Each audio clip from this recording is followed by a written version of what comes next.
you may remember Breonna Taylor, who was asleep at home when she was shaken awake by the sounds of gunfire. As she ran to see what was going on, she was shot and ultimately unalive by a number of rounds that were shot into her apartment. Her and her boyfriend were both there. Her by her losing her life that way, it sparked a lot of protests, because we all felt that she was unjustifiably unalived. Well, in a turn of events, a federal jury on Friday convicted a former Kentucky police detective of using excessive force on Breonna Taylor during a botched 2020 drug raid that left her dead.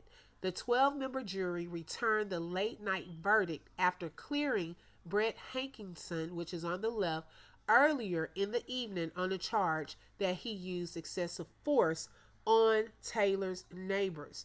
Now, it was the first conviction of a Louisville police officer who was involved in this deadly raid. No one else was found guilty so far.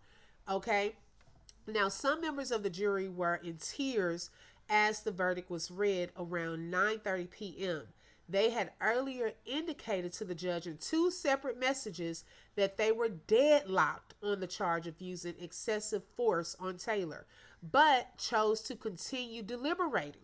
The 6-man, 6-woman jury deliberated for more than 20 hours over 3 days. Taylor's mother, Tamika Palmer, she celebrated the verdict with her friends outside the federal courthouse, saying, "It took a lot of time. It took a lot of patience. It was hard. The jurors took their time to really understand that Breonna deserved justice."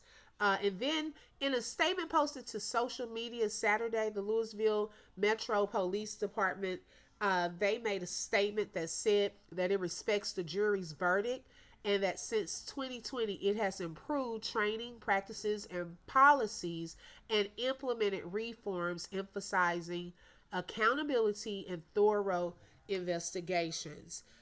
So although it wasn't the other officers who directly shot and unalived Breonna, this officer at least was one of the officers there, and they have now found him guilty of unaliving or using excessive force, I should say, on Breonna Taylor. So prayers up for her family, justice for Breonna. I believe that this is one step towards moving into that direction.